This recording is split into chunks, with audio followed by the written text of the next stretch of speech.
Kembali cerita tragis harus terulang. Seorang wanita bernama Adelina Lisau adalah salah satu guratan sejarah kelam tentang betapa nestapanya kehidupan seorang tenaga kerja wanita yang bekerja di luar negeri. Kisahnya sungguh menyayat hati karena ketidakadilan sistem hukum.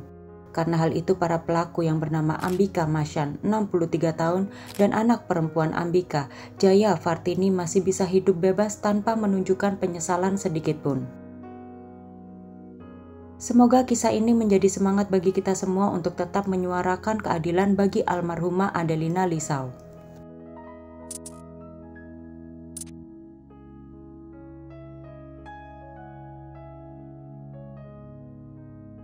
Adelina Lisau lahir pada tahun 1998 di Abi, Kabupaten Timur Tengah Selatan, Nusa Tenggara Timur. Pada bulan Juni 2013, demi membantu keluarga, Adelina yang masih berusia 15 tahun berangkat ke Malaysia menggunakan visa pelancong. Adelina berangkat ke Malaysia menggunakan agen ilegal yang memalsukan usianya menjadi 21 tahun. Agen tersebut memberikan Adelina KTP palsu, KK palsu, dan juga paspor palsu. Dalam surat-surat palsu tersebut, Adelina tercatat berusia 21 tahun dan berasal dari Medan, Sumatera Utara. Adelina diketahui menggunakan visa pelancong melalui sponsor perorangan, walau dalam kondisi sebenarnya Adelina bekerja di Kuala Lumpur sebagai asisten rumah tangga. Dalam catatan Kementerian Luar Negeri, setibanya di Kuala Lumpur, Malaysia, majikan Adelina mengkonversi visa kunjungan Adelina sebagai pelancong menjadi visa bekerja sementara selama 1 tahun. Dalam konversi ini, Adelina diberi izin untuk bekerja selama 1 tahun dan kemudian harus pulang ke Indonesia setelah masa visa tersebut habis. Namun setelah pulang ke Indonesia, 3 bulan kemudian, tepatnya pada tahun 2015, Adelina kembali ke Malaysia. Menurut keterangan salah seorang keluarga Adelina, seorang calo yang dulu pernah memberangkatkan Adelina beberapa kali mendatangi rumah Adelina dan merayu Adelina untuk kembali ke Malaysia. Ibu Adelina awalnya menentang keras hal tersebut. Namun Adelina yang terbujuk rayuan calo itu pun akhirnya kembali ke Malaysia. Kemungkinan Adelina juga tidak mengira bahwa majikannya yang baru adalah seorang yang sangat keji karena 1 tahun sebelumnya Adelina dipekerjakan dengan majikan yang cukup baik. Dengan menggunakan visa turis, Adelina bekerja di rumah Jaya Fartini Raja Manikan. Jaya Fartini merupakan anak dari Ambika.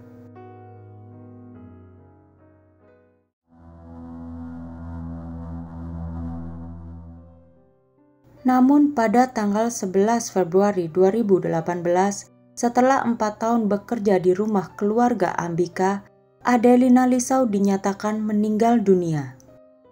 Kejadian terungkap kala itu pada 10 Februari 2018, tetangga di sekitar rumah Ambika di Taman Kota Permai Bukit Mertajam mendengar suara seseorang merintih kesakitan. Mereka pun akhirnya menelpon polisi. Kepolisian Seberang Parai tengah menyelamatkan Adelina dari balkon rumah Ambika dan membawanya ke rumah sakit Seberang Jaya. Saat dievakuasi petugas, Adelina disebut mengalami kurang gizi serta tangan dan kaki penuh luka bakar dengan wajah yang bengkak. Adelina pun terlihat sangat ketakutan, bahkan ia hampir tidak bisa berjalan. Dan tidak hanya itu, Adelina diduga dipaksa tidur di beranda rumah bersama anjing-anjing Ambika karena Ambika dan anaknya tidak mau dari luka di tubuh Adelina mengotori rumah mereka. Setelah tinggal 1 hari di rumah sakit, Adelina Lisau dinyatakan meninggal dunia. Hasil otopsi rumah sakit menunjukkan penyebab kematiannya adalah kegagalan beberapa organ akibat anemia.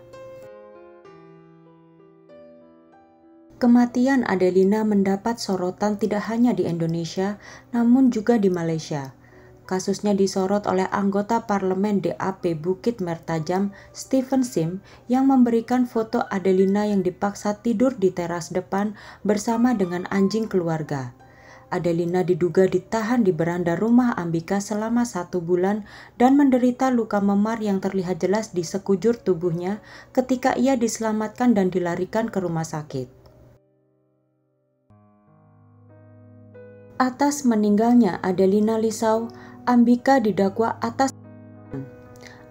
didakwa dengan pasal 302 KUHP yang memberikan hukuman mati jika terbukti bersalah. Sedangkan putri Ambika, Jaya Vartini Raja Manikan, juga didakwa karena mempekerjakan Adelina tanpa dokumen yang sah.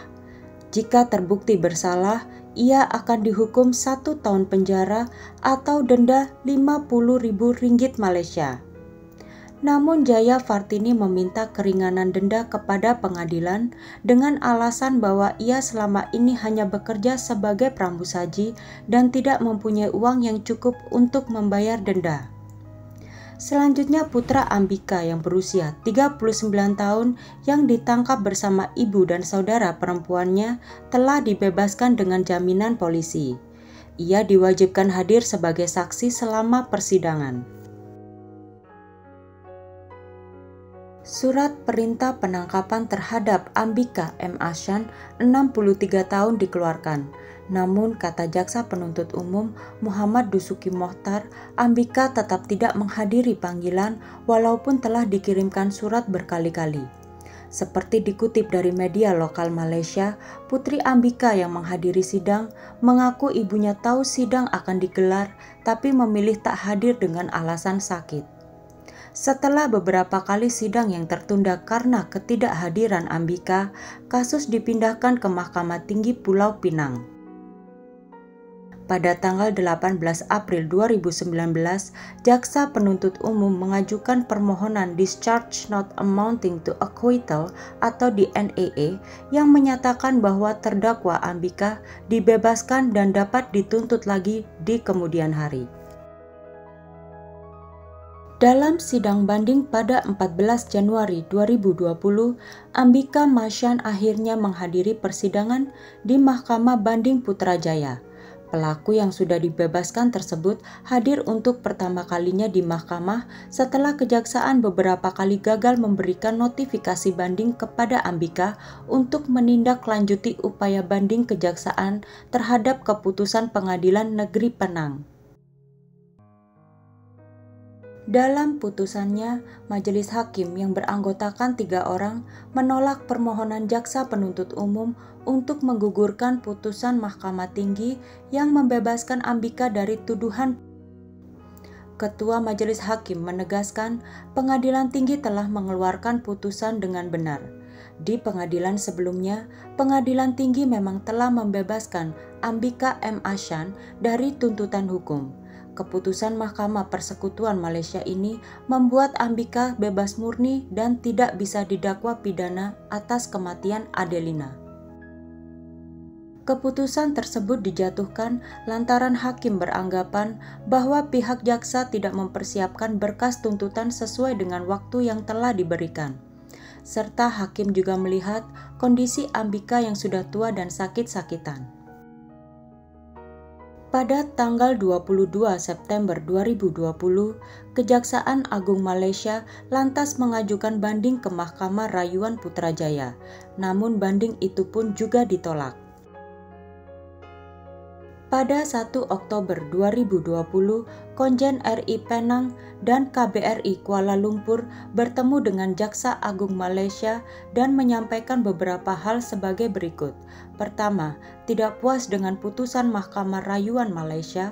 Kedua, memohon perhatian lebih Kejaksaan Agung Malaysia dalam menangani kasus Adelina Lisau. Selain hal ini mendapat perhatian besar publik di Indonesia, Malaysia, dan dunia juga terkait isu perlindungan pekerja migran di Malaysia. Dan ketiga, berharap akan tercipta keadilan bagi mendiang Adelina Lisau. Sementara itu, keluarga Adelina yang telah mengetahui kematian Adelina mendatangi Polres Timor Tengah Selatan, Nusa Tenggara Timur untuk melaporkan kasus perdagangan manusia yang telah memakan korban yakni Adelina Lisau. Akhirnya dengan dibantu para saksi, polisi menangkap 2 perekrut atau calo yang memberangkatkan Adelina Lisau secara ilegal. Mereka berinisial FT, seorang perempuan berusia 30 tahun, dan seorang laki-laki yang berinisial HP. 2 calo tersebut mengaku mendapatkan imbalan 5 juta rupiah setelah berhasil memberangkatkan Adelina. Berdasarkan hasil penyelidikan, FT bertugas sebagai perekrut dan HP yang bertugas mengantar korban Adelina Lisau kepada Mr. X yang kemudian diberangkatkan ke Malaysia. 2 calo tersebut mengaku diberi imbalan 5 juta oleh Mr. X, namun mereka mengatakan tidak benar-benar mengenal identitas Mr. X. Selama dalam persidangan, pemerintah Republik Indonesia memfasilitasi pemulangan jenazah Adelina Lisau dan terus mengajukan banding hingga pada 23 Juni 2022. Namun banding untuk memenjarakan Ambika Shan juga ditolak Majelis Hakim Mahkamah Tinggi Pulau Pinang. Mereka tetap menjatuhkan vonis bebas terhadap Ambika Shan. Aksi solidaritas untuk Adelina Lisau diadakan di gedung BP2MI pada tanggal 8 Desember 2022 lalu yang juga turut dihadiri oleh Menteri BUMN Erick Thohir beserta Ibunda Adelina Yohana Banu Naek.